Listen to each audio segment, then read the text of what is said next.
we're going to turn up. Yeah, that's what I'm talking about, At Skip. 9:30 Eastern Time, 6:30 a.m. in Las Vegas. That's when the party's going to start. Thursday morning, 6:30 a.m.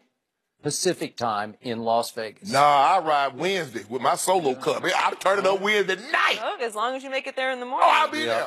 I'm going to sleep where we at? Right outside the T-Mobile Arena. Oh, well, I'm going to sleep. I'm going to find me in a sleeping bag.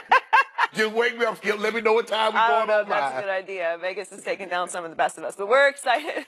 We hope to see you there. Come and see the show in person. And like Skip said, we're going to turn up. Let's talk about this fight. It's just 15 days away. Yesterday, Mayweather had his official workout in front of the media and had plenty to say about Conor. Let's take a listen. Do you have to finish him for this to feel like a win for you? I've heard some people say if he goes the distance, that's a victory for him. It is a victory for him. If he goes the distance, it's a victory for him. In my eyes, also. If you get the 8-ounce or the 10-ounce gloves, do you predict a knockout?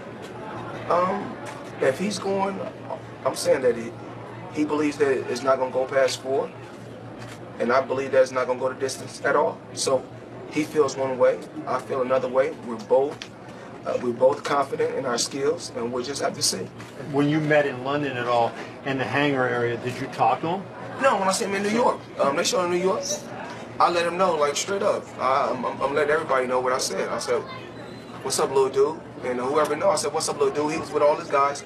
And at that particular time, I was just with all my female friends. You know how, you know how I say, having one is too close to having none. So I had about four of my girls. I think I had about four or five of my girls with me, and then my daughter was with me. And I was letting them know, with or without my security or out my team, I'm still tough. I ain't no punk. I'm just letting you know that. So I still said something to him. I said, what's up, little dude? Just to see if he wanted to pop off like he was popping off when he was on stage. What did he say? Oh, he didn't say nothing. Yeah, you Floyd. Turn up on it, Floyd. Unintentional comedy at its best. Floyd pulled up on it. Yeah, he pulled up on it. Yeah, exactly. Skip, what was your takeaway? I'm going to take these in order. My overall takeaway is, seriously, this is big psychological advantage Conor McGregor, because clearly he is getting deeper and deeper under Floyd Mayweather's skin. So let's go back to the if it goes the distance. Well, obviously, I agree with Floyd. I don't know if he really believes this in his heart of hearts, but if it goes the distance, George Foreman made this point a month ago. It's a disgrace for Floyd Mayweather. I mean, he's what a lot of people say, greatest pound-for-pound fighter ever, greatest defensive fighter ever. You would let some MMA refugee take you 12 rounds? Really? It'd be a disgrace. It would be a taint on his resume, even though it would go to 50-0. You couldn't dispense with this guy. So then he got his pride up, and he said, yeah, he's been saying it's going to be over inside 4 rounds. Well, that's true, says Floyd, because I will say that it'll be over. I'll say when it's going to be over. So I'm pretty sure, I'm reading between the lines, he's predicting that he's going to knock out Conor McGregor inside of 4 rounds. No. Yes, he is. Skip, Yes, he is. Skip. He said, Conor says he's going to knock me out inside of 4 rounds. I'm saying it's not going to go the distance. So it might be round 5, it might be round 10. But Conor... But he says it'll end in 4 because I say it ends in 4, meaning I'm going to end it, not him. No. Shannon. That's okay. You're getting in deeper and deeper hot water. It's okay. It's okay. But clearly, if in fact Floyd thinks he could end it in 4, that would require Floyd Mayweather to immediately engage in high risk, high reward, hand-to-hand combat in the middle of the ring. Right? Yeah. You're going to have to take the fight to him. Yeah. He said the other day, I'm going to take it to him. Really? Advantage Conor. That's really his only hope. If it goes 12 rounds, there is no way the judges are going to reward Conor McGregor, some MMA fighter, with decision over Floyd Mayweather in Floyd's backyard in the T-Mobile Center in Las Vegas, Nevada, which Floyd basically owns and runs. I'm sorry, it's not going to happen. That part is already, quote-unquote, rigged. Cannot beat him in his backyard if it goes to the judges. So Conor's only hope is to get Floyd out of his comfort zone into Fisticuffs, man. Let's throw down, middle of the ring. Let's see who's the biggest and baddest here. Little man? He called him a little man? Little dude? Really? Mm-hmm.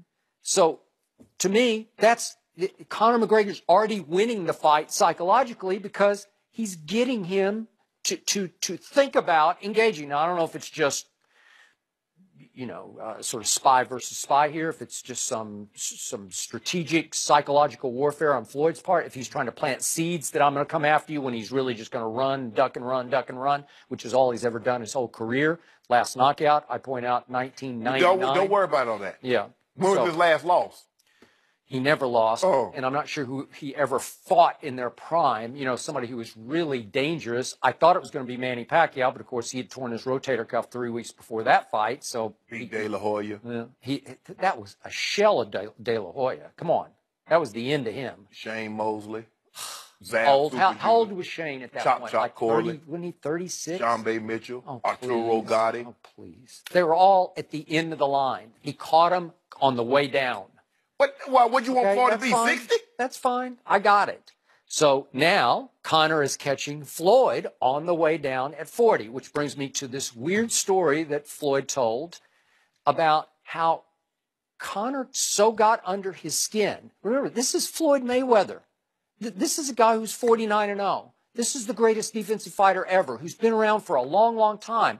And you let some little MMA guy from Ireland get that deep under your skin by calling you the B word, that you felt like that you had to go confront him with 4 or 5 of your girls and your daughter. Now, that's a weird mix. 4 or 5 of your girls. You traveled 4 or 5 of your girls and your daughter. Yeah. And you felt the need to go prove to, hey, little dude, you needed to go prove to him I guess your heterosexuality and your virility, because he called you the B word, among other things. And so you have to go prove to him you got 4 or 5 girls with you. Wow. No. Boy, that's bold, Floyd. No. Skip, stop. Well, that's what he was doing. I'm just telling you, that's what that comes off as. Yeah, he had a few of them things with him, and he didn't even take his team. Now, I've seen Floyd out. I've never seen. But what was he trying to prove to Conor? What was he? He's trying to show him, I'm heterosexual. Look at all my women. Look, I got a daughter. No. He was right. He's trying to let him know. I've never seen Floyd out in public when he didn't have at least 4 of those dudes like 6'5", 300 pounds with him. So he had them things with him and his daughter to let you know I'm not scared. But my grandfather used to say, boy, you're an awful poor cowboy if you ain't got but 1 horse to ride. I don't know what he meant by that, Joy, but that's what he told me. But anyway, Floyd had 4 of them things with him and his daughter, showed up at Conor to let Conor know, I ain't got no team with me, bruh. Ain't no punk in me. I'm here with these girls and my daughter. So whatever you want to do, we can do it, and we got to do that. Now, I want to save it for August 26th. But here's the thing, Skip. He's selling the fight. You know he's selling the fight. No, not with this confrontation. No. Okay, The right. confrontation was real. See, the thing is, Skip, I think Floyd, look, for me, saying that you might sleep with my girlfriend or my wife, that's one thing. But when you start getting racially motivated, dance boy, or calling me a monkey, now that's a different level. Didn't call him a monkey, but called in general. Right. Yes. So now we're on a different level. Yep. Now, I know, Skip, you do what you do. That's why it's so hard for people to break tendencies and habits. Because when you've done something for such a long time, it's ingrained in you. And even though you might get out of that when you feel comfortable, the moment you get in a stressful situation, you'll always revert back to what you know because it's muscle memory. What Floyd knows is that if he gets hurt, which he's never been, he's going to get in that defensive stance. Skip, why would I risk 49-0 to try to appease Skip Bayless? Because that's what Skip wants. See, Skip wants to come on Monday and say, I told you. That's what Skip wants. Skip, I boxed a little bit. I just like to see him get knocked on his tail. I know, but it ain't going to happen. In talking to fighters, Holyfield, Mark Breland, talk to Lennox Lewis a little bit. He says in order to knock someone out, you have to open yourself up. Sure. Because when you getting ready to throw, unless you're an octopus and can put gloves up to your face and throw at the same time, you only have 2 hands. Okay, that's the point I just made about Floyd trying to go high risk, high reward to knock him out inside 4 rounds. But that's not Floyd's game. Floyd is a counterpuncher. He lets you throw, he sends something back at you. Okay. And normally it's multiples. Now, he doesn't send as many back as he once did. Normally it's like 1, 2. So he's looking to pick you off. Skip, in order for Floyd to get out of his comfort zone, you're asking him to do something that he has not done in his professional career. I do not believe it. Now, hey, I guess a desperate man will do a lot of things that we don't think he would normally do. But I don't believe Floyd will be in desperation, because I don't believe Conor McGregor can drag him out to deep waters, especially in a boxing ring. And that's what I know Floyd can do to him. Floyd has gone 12 rounds. Conor McGregor's never gone 12 rounds. Conor McGregor has never been in a boxing match for any extended length. He went 12 against Paulie, according to Paulie Malignaggi. So are you, hold on, wait just a second, Skip. Yes, sir. Are you saying Paulie Malignaggi and Floyd Mayweather name in the same breath? I'm saying 12 rounds is 12 rounds, with Joe Cortez trying to referee it, trying to keep keep it in bounds. And it was 2 guys who do not like each other, because Conor brought in the one sparring partner who does not like Conor McGregor. So there was bad blood from the start. Paulie didn't like the circumstance. He didn't like that an audience had been summoned to witness this. And it went 12 hellacious rounds, according to both men. Skip, I can't. Okay, well, don't tell me he's never gone twice. He just did it 3 weeks before the fight.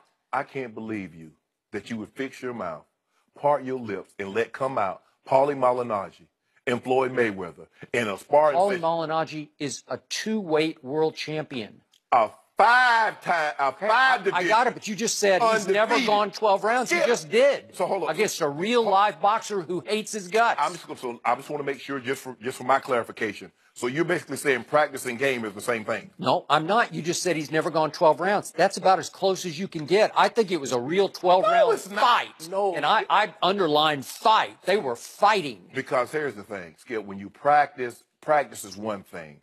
But when you get into that arena and the adrenaline get going and you hear those fans applauding you, that's something, it takes you to a place that you can't get to in practice. Now, me, you start talking crazy to me, I got to put you on tape, let coach know they might need to get rid of you because you can't do nothing with me in practice. Okay. That's just me. And I'm going to try to explain to you.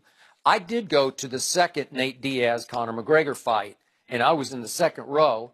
And again, those are 5-minute rounds, 3 of them, and it seemed like it went forever because they are engaging. They are connecting with basically bare knuckles, and it was one of the great tests of will I've ever witnessed live. And I saw Conor have on his track shoes at the end of round 5 running because he didn't want he didn't want Nate Diaz to get his hands on him. Why was he running, Skip? Because Nate Diaz is so much bigger than him that he was able in the first fight to get him on the ground. He probably outweighed him by 40 pounds, which brings me back to the irony of this confrontation, that Floyd got so stung by Conor referring to him again and again as "you're too little."